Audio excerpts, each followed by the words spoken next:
할렐루야. 우리 한번 기도드리고 예배드리기로 하십시다. 아버지여, 오늘 저희들이 주님 앞에 모였습니다. 영광스러운 주님의 보좌를 향하여 우리의 고개를 들고 눈으로 쳐다봅니다. 주의 보좌가 우리 심령 속에 충만하게 임하는 역사가 있게 하옵소서.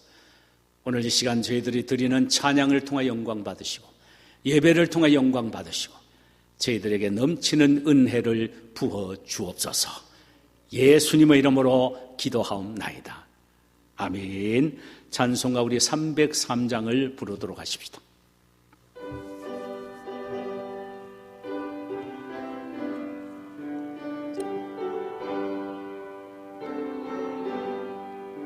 날 위하여 십자가에 중한 고통 받으사 대신 죽은 주 예수의 사랑하는 은혜라.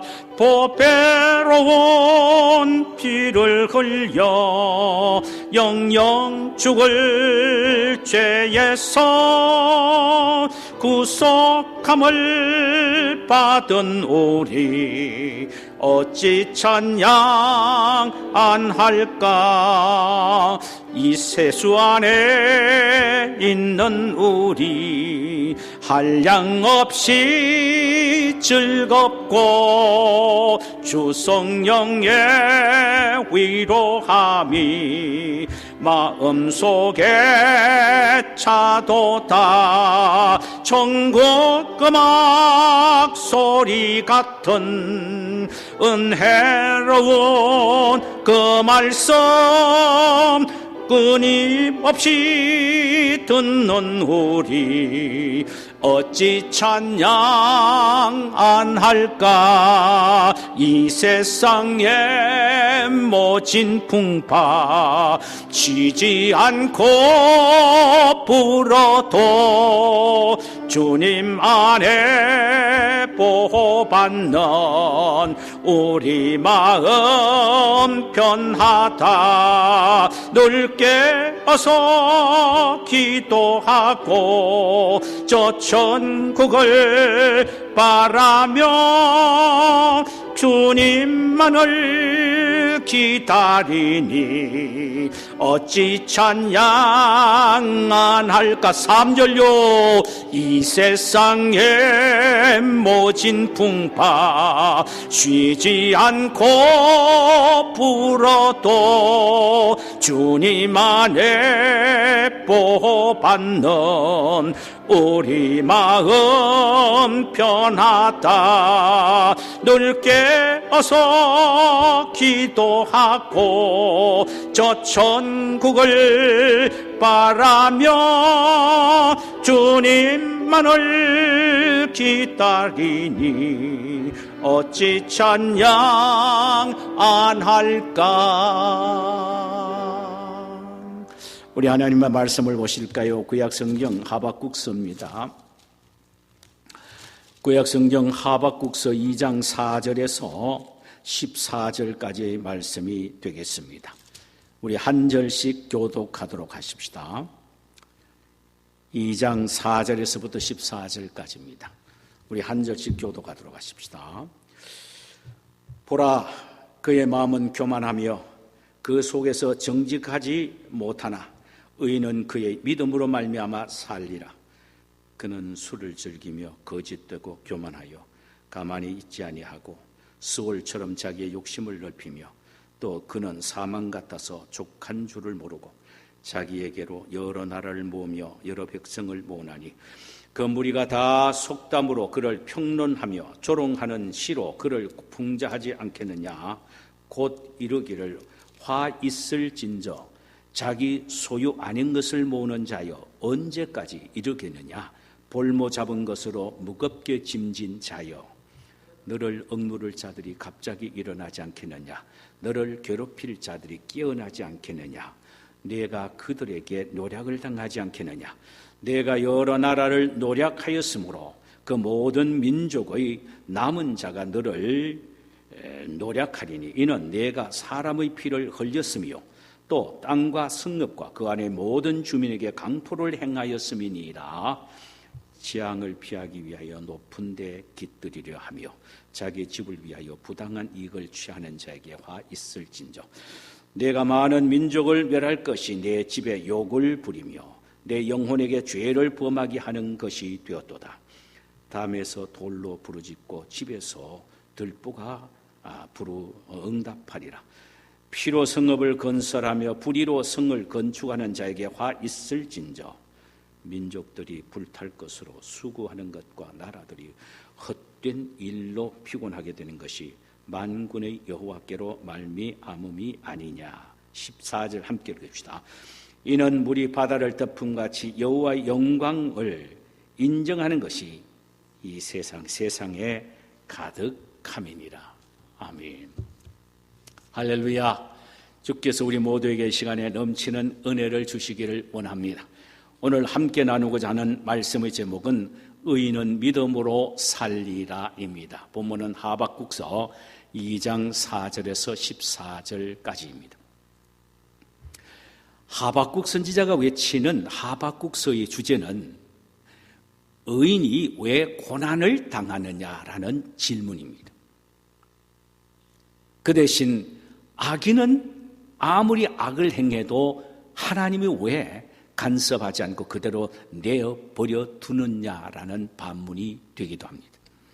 특히 악인인 바벨론이 자신들보다 의로운 유다를 포로로 잡아가고 고통을 주는데도 하나님은 왜 그대로 보고만 계십니까? 언제 그들을 심판할 것입니까? 라는 질문이란 말씀이 옳습니다.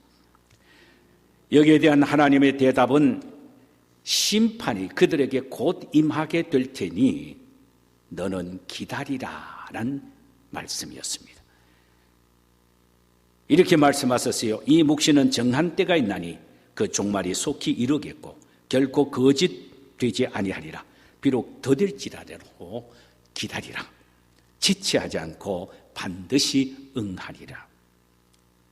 여기에 말하는 심판은 바벨론 심판뿐만 아니라 종말적인 심판을 아울러서 하시는 말씀입니다.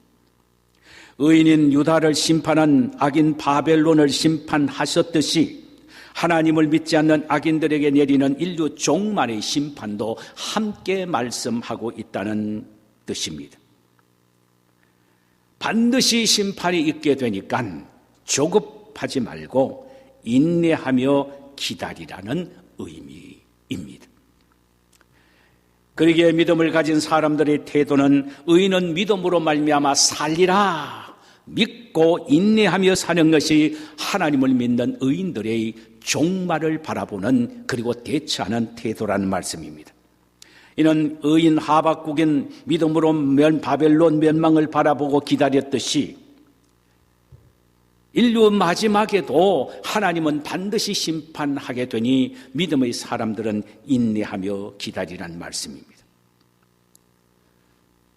사도 바울은 로마서 1장 17절에서 바로 이 하박국 선지자가 말한 하박국서 2장 4절의 말씀을 인용해서 말을 했습니다. 기독교 역사 속에 보면은 앞이 보이지 않는 캄캄한 현실 속에서도 믿음으로 인내하며 승리한 역사의 기록들이 점철이 되어 있습니다. 대표적인 하나의 예를 보실까요? 종교개혁자 마르틴 루터는 교황청으로 가기 위하여 알프스 산을 넘게 됩니다. 너무너무 추운 겨울이라서 매우 험하여 그만 병이 들고 말았지요. 그는 병든 몸으로 로마에 도착해서 그 유명한 성 베드로 성당의 계단을 무릎으로 꿇며 울며 참회하며 올라갑니다. 그러나 그 마음속에는 사죄의 확신보다는 오히려 죄의식만 가득했습니다. 그런데 로마서 1장 17절에 의인은 믿음으로 말미암아 살리라는 이 말씀이 자꾸 생각이 났습니다. 그는 신부요 신학교 교수로서 전문 과목인 로마서를 그토록 신학생들에게 많이 강의를 해왔으나 로마서 1장 17절의 말씀을 지금처럼 절실하게 뼈저리게 깨달아 본 적은 없었습니다. 오직 의인은 믿음으로 말미암아 살리라. 이 성경 구절의 말씀이 자신의 마음에 가득하게 채워지게 된 것입니다. 그래서 그는 벌떡 일어나 이 모든 것 고행 소용이 없다 그러면서 그가 그 순간 받았던 로마서 1장 17절의 말씀을 들고 개혁의 빛으로 사용을 하게 된 것입니다. 일찍이 구약의 하박국 선지자도 바로 이 말씀을 하나님으로부터 듣고 오직 믿음으로 바벨론의 멸망을 인내하면서 기다리게 된 것입니다. 그런데 여기에 인내의 방법은 뭐냐? 믿음이라는 것입니다. 그리고 인내의 근거는 뭐냐? 하나님의 약속입니다. 그러니까 하나님의 약속을 믿고 나갈 때 인내할 수가 있다라는 말입니다. 하나님의 약속을 믿지 않고 인내하는 것은 그것은 인간이 오기로 참는 것이지 진정한 인내가 아닙니다. 하나님의 약속의 말씀을 믿고 나아갈 때 그게 진정한 인내, 기다림의 은총이 생기게 된다라는 말입니다. 오늘 본문 5절에서 12절까지 하나님이 바벨론을 심판하실 테니까 기다리라고 말씀하시면서 바벨론의 죄악상을 열거를 하고 있습니다. 바로 이 죄 때문에 바벨론은 반드시 하나님의 심판을 받아 멸망하게 된다는 것입니다. 그런데 놀라운 것은 인류 종말이 될 때도 바벨론이 지은 동일한 죄로 인류들이 심판을 마지막에 받게 된다는 사실을 우리는 잊지 말아야 합니다. 그래서 그는 5번씩이나 화 있을진저라고 경고하고 있습니다. 바벨론이 화를 받게 되는 5가지 죄악이 도대체 무엇이었습니까? 우리는 5가지 죄악을 오늘 이 시간에는 3가지 죄악을 먼저 말씀드리고 그 다음에 다음 시간에 2가지 죄악을 함께 나누기를 원합니다. 첫째로는 부정축제의 죄였습니다. 부정축제란 정당하고 합당한 방법으로 재물을 모으지 않고 법과 질서를 무시하고 부정한 방법으로 재물을 모으는 것을 부정축제라고 합니다. 구체적으로 말씀드리면 정당한 몸값을 지불하지 않고 다른 사람의 노동력을 착취하는 것도 바로 뭐냐? 그것도 부정축제입니다. 또 노동하지 않고 재산을 모으는 불로소득도 부정축제입니다. 시가보다 더 많이 부과하여 재산을 모으는 것, 판매해서 시가보다 더 많이 부과하여 재산을 더 많이 축적해 모으는 것, 이것도 부정축제입니다. 즉 fair play, 공정한 방법으로 하지 않는 것이 바로 다 부정축제란 말씀입니다. 장사를 하면 상도를 벗어나서 재물을 모으는 행위가 바로 부정축제입니다. 오늘 본문에서 fair play를 하지 않는 부정축제를 정당한 방법으로 하지 않는 부정축제를 2가지로 말하고 있습니다. 하나는 교만과 욕심에 사로잡힌 행위입니다. 교만하고 욕심에 사로잡힌 행위. 5절에서 이렇게 말합니다. 그는 술을 즐기며 거짓되고 고만하여 가만히 있지 아니하고 스올처럼 자기의 욕심을 넓히며 또 그는 사망 같아서 족한 줄을 모르고 자기에게로 여러 나라를 모으며 여러 백성을 모으나니라고 했습니다. 이는 절제와 원칙을 무시하고 술에 취해 교만하여 거짓을 일삼고 죽기를 각오하고 전쟁을 일으켜 나라를 점령하는 것. 이 전적인 자기 욕심과 패기입니다. 이것이 바로 부정축제의 구체적인 하나의 예입니다. 또 하나의 예는 강포를 행하는 것을 말합니다. 강포를 행하는 것. 8절 중반절입니다. 내가 사람의 피를 흘렸으며 또 땅과 성읍과 그 안의 모든 주민에게 강포를 행하였음이니라. 사람을 해치고 파괴하는 것을 강포라고 말합니다. 착취하고 모으기 위하여 다른 사람을 피 흘리게 하고 모든 것을 파괴해 버리는 것이 바로 이 강포입니다. 이것은 부정축제의 하나의 양상이죠. 이 강포가 말입니다.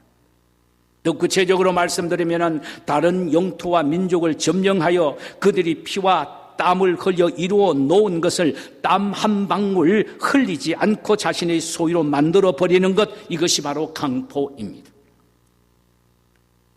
여기에 끝나지 않고 자기에게 필요한 것을 착취하고 그렇지 않는 것은 모두 불에 태우고 파괴해버리는 악한 행위가 바로 강포이며 이것이 바로 부정축제입니다. 그러니까 원칙과 질서와 최소한의 양심까지도 무시해버리고 절제 없이 착취하는 것, 그리고 빼앗아버리는 것, 이것이 바로 악한 행위인 부정축제이며 강포인 것입니다.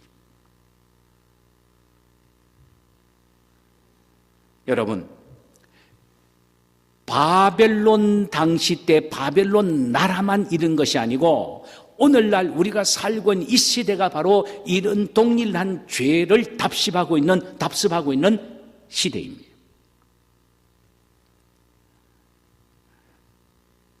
그런데 이들에게 초래될 화에 대해서 오늘 본문의 6절과 8절에서 이렇게 말합니다. 자, 보세요. 강포를 행하는 자, 다시 말하면 부정축제를 행하는 자에게 초래될 화입니다.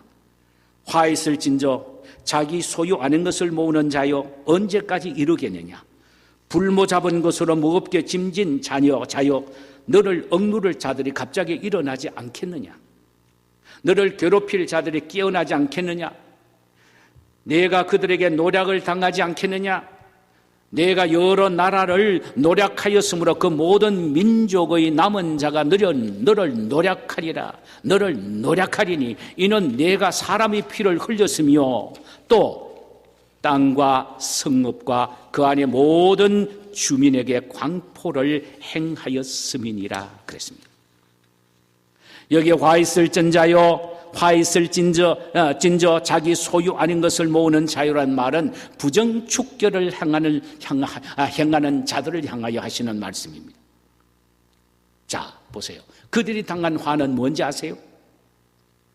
불모로 잡아온 자들이 무거운 짐이 되어 불모로 잡아온 그것이 나에게 엄청난 짐이 되어 화가 된다 이 말이에요. 유익된 게 아니란 말이죠. 부정축제를 해서 다른 사람을 괴롭히고 다른 사람에게 회를 입히고 가져온 재물이 나에게 유익되지 못한다는 말씀이 되기도 합니다. 너가 정령하여 착취한 자들이 일어나서 너를 오히려 억누르고 괴롭게 하며 또 너가 노략한 그 모든 민족이 일어나 너를 노략하게 된다라는 말씀입니다. 몽땅 다 화를 뒤집어 쓰게 된다는 말이죠. 그 당시 부정축제한 바벨론은 결국 심판을 받아서 망하듯 말세에 바로 이런 사람들도 하나님의 심판을 받게 된다라는 것입니다. 마땅히 품꾼에게 삭을 주어야 하는데 그것을 속여서 나의 재산으로 축적하게 된다면 마지막 심판대에 자신이 숨겨놓은 그 품꾼의 삭이 하나님 앞에 항소한다는 말입니다. 소리친다는 말입니다. 하나님, 내가 가야 될 내 주인은 이 사람이 아닙니다. 바로 저 사람입니다. 나를 내 진짜 주인인 저분에게 보내주세요. 기가 막힌 표현이지요. 이렇게 항소를 한다는 말씀입니다. 자, 보세요. 부정축제하는 자가 받을 화가 바로 이렇다는 것입니다. 두 번째로 불의한 죄입니다. 바벨론이 그 당시에 자행했던 두 번째 죄는 불의한 죄입니다. 불의. 9절. 재앙을 피하기 위하여 높은 데 깃들으려 하며 자기 집을 위하여 부당한 이익을 취하는 자들에게 화 있을진저.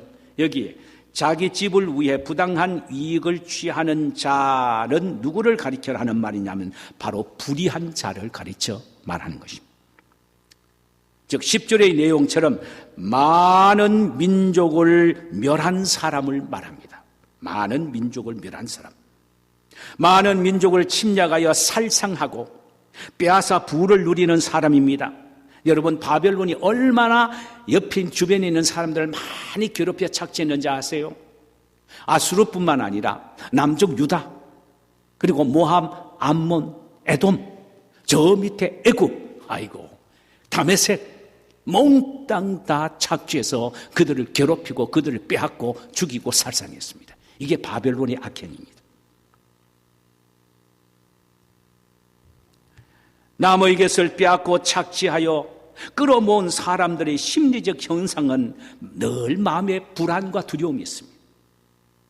그래서 재앙을 피하기 위하여 높은 곳에 집을 짓고 담을 높이 쌓고, 그리고 유리조각을 깨어서 담 위에다가 놓고 전깃줄도 두르는 것입니다. 이게 바로 불의를 하고 악을 행함으로 돈을 번 사람들의 불안한 심리입니다. 바벨론이 그러했다는 말씀입니다. 그런데 이런 자들에게 있게 될 화에 대하여 11절의 기록은 이렇습니다. 담에서 돌이 부르짖고 집에서 들보가 응답하리라. 얼마나 비유적인 말인지 기가 막힌 의미입니다. 참으로 이 말씀은 무서운 말씀이에요. 다른 사람의 것을 착취해서 가지고 온 것으로 자기 집을 짓고 좋다고 자위, 하나, 실상 그 건축 재료들이 다 착취한 자들의 죄악을 소리쳐 외친다는 것입니다. 이를테면 방만에 누워있으면 들보가 소리칩니다.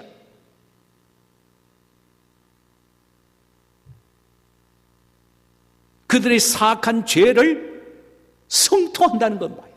누워서 잠을 자려고 눈을 감으면 들보가 위에서 소리치는 거예요. 이 악한 자라고.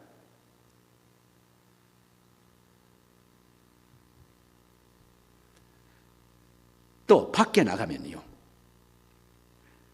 집을 두르고 있는 담이 그 사람의 죄를 성토한다는 것입니다. 방에 누워있으면 들보가 성토하고, 밖에 나가 있으면 집을 둘러싸고 있는 담이 성토를 한다는 것입니다. 이 불의한 자가 불의를 행해가지고 빼앗은 물질과 재물로 가지고 이렇게 좋은 집을 져서 좋은 것으로 들보를 만들고 좋은 것으로 담을 치고 있는데, 그 담들이, 그리고 들보가 성토를 하는 거예요. 사람이 사는 게 사는 것이겠습니까? 고통이에요. 담과 들보가 이중창으로 주인을 성토하고 있습니다. 이 얼마나 고통스러운 형벌입니까? 축복이 아니고 형벌이에요. 그 부가 아주 형벌이에요. 이런 자는 가정에도 욕을 부르고 자신의 영혼까지도 화를 자초하는 것입니다. 그렇다면 사랑하는 여러분, 불의한 이익으로 하나님께 헌금하기보다 의로 상급유익을 지키는 것이 하나님이 더 받으실 만한 아름다운 예물이라는 사실을 알아야 합니다. 다른 사람을 향한 험담과 비난으로 인격적인 살인을 하면은 내 영혼과 육체는 더 냉혹한 하나님의 화를 피할 수가 없게 된다는 사실을 알아야 합니다. 가족을 부양한다는 핑계로 불의를 행한다면 오히려 가족에게 화를 불러온다는 이 사실을 기억하고 가족을 위하여 더욱 의를 지키기 위하여 노력을 해야 한다는 것입니다. 최후 심판대 앞에서 우리가 행한 모든 것이 바로 이 심판을 받게 된다는 사실을 말씀하고 있습니다. 세 번째로 바벨론의 죄악이 뭐냐? 자기의 영광과 영예를 위하여 다른 사람의 노동력을 착취한다는 것입니다. 다른 사람의 노동력을 착취하는 죄. 12절. 피로 성읍을 건설하며 불의로 성을 건축하는 자에게 화 있을진저. 여기 피와 불의로 성을 건축한다는 말은 바벨론 수도를 건설하는 데 있어서 인간의 피와 노동력을 무상으로 완전히 착취해서 한다는 것입니다. 주변의 모든 나라들을 점령하여 거대한 제국을 만든 느부갓네살 왕은 국민의 복지와 안녕에 관심을 두지 않고 자신의 명예와 영광을 위하여 수도를 건설하게 됩니다. 그 거대한 공사에 백성들의 피를 지불하게 되고 노동자의 인권과 노동을 착취하여 성을 건축하는데 이들에게 바로 화가 있을 것을 선포합니다. 이 왕과 그 고관들에게 화가 있을 것을 선포합니다. 그 화가 무엇입니까? 그 모든 것들을 하나님은 불태워 버리시겠다는 것입니다. 이것은 헛된 것이라는 겁니다. 아무리 화려하고 아무리 웅장하도 아무리 멋있는 집이나 옷이나 건물이라 할지라도 불타면 아무것도 없어요. 잿더미가 되어버립니다. 아무것도 아니라는 것입니다. 본문 13절에 보니까 민족들이 불탈 것으로 수고하는 것과 나라의 헛된 일로 피곤하게 되는 것이 만군의 여호와라고 말미암음이 아니냐.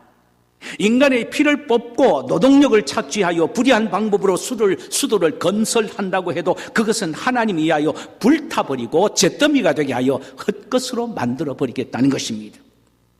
그래서 찬송, 세상 물건 불탈 때 너도 타겠구나.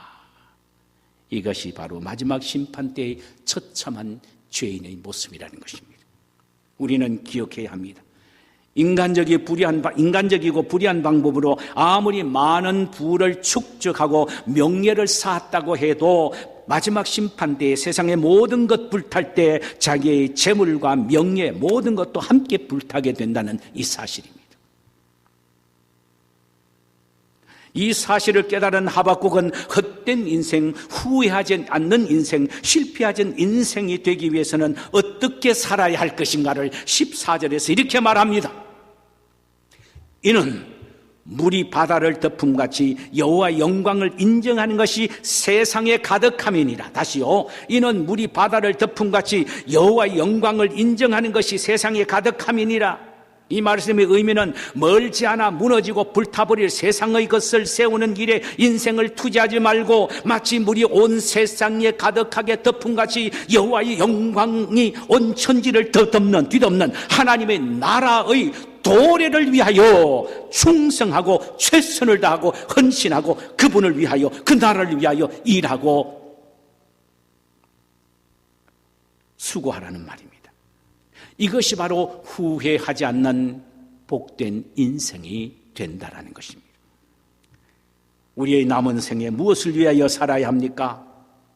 세상의 것이 아니고 온 세상에 하나님의 영광이 가득한 하나님의 나라를 이루려는 일에 최선을 다하며 살아야 합니다.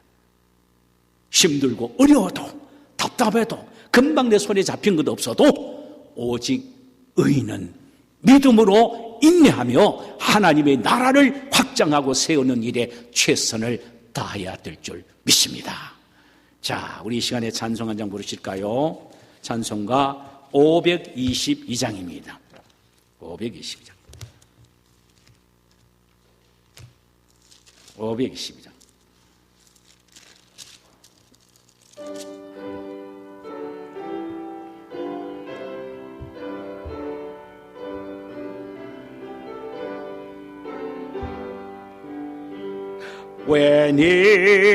웬일인가 내 형제여 주 안이 믿다가 죄값으로 지옥 형벌 너도 받겠구나.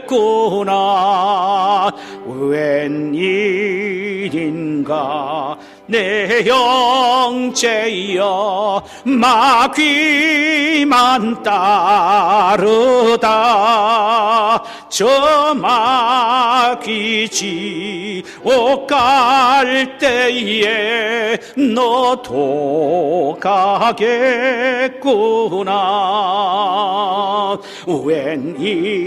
웬일인가 내 형제여 재물만 취하다 세상 물질 불탈 때에 너도 타겠구나. 웬일인가 내 형제여 죄악에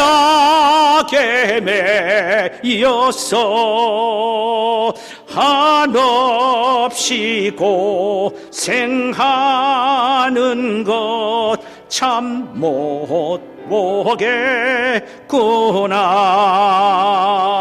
사랑하는 내 동표여, 주께로 나오라. 십자가에 못 박힌 주 너를 사랑하. 4절 5절 한번 다시 부릅시다. 웬일인가 내 형제여, 죄악에 매여서 한없이 고생하는 것 참 못 보겠구나.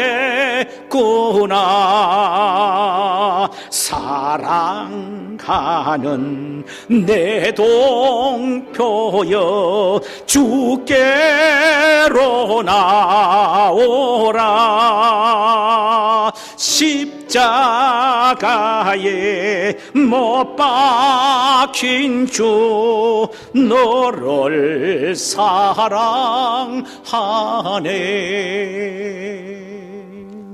제가 한번 기도드리고요, 우리 함께 통성으로 기도하는 시간을 갖도록 하십시다. 아버지, 우리가 보기에는 세상에 약한 자가 잘 되고 의인은 고통을 당하고 환난을 당하고 고난이 극심하며 많은 사람으로부터 조소를 받을 때가 있는데, 우리는 이것을 보고 낙심하고 좌절할 때도 있습니다. 그러나 우리 주님은 말씀하셨어요. 그것 부러워하지 말고 투기하지 마라. 분명히 나 여호와가 악인을 심판하게 될 때가 오나니 그때를 인내하며 기다리라고 하시는 주님. 아무리 악인이 잘 되는 걸 보다 우리는 부러워하거나 투기하지 말게 하옵시고, 우리 주님 예수님 앞에 설 때에 받게 될 심판을 생각하여 참으로 하나님의 나라가 물이 이 세상을 뒤엎듯 아름다운 하나님의 나라가 이 세상을 뒤엎을 그 순간을 바라보며, 아무리 힘들고 어렵고 고난의 때라 할지라도 쉬이 좋은 것이 드러나지 않는다 할지라도 하나님의 약속의 말씀, 불의한 자를 하나님은 심판하시고 의인을 다시 이렇게 세우시는 이 놀랄만한 약속의 말씀을 믿음으로 인내하면서 나아갈 수 있게 도와주시고, 하나님의 영광스러운 나라가 강물처럼 세상을 덮는 그 순간까지 그 일을 위하여 최선을 다하는 믿음의 사람들 되게 하옵소서. 예수 그리스도의 이름으로 기도하옵나이다. 아멘.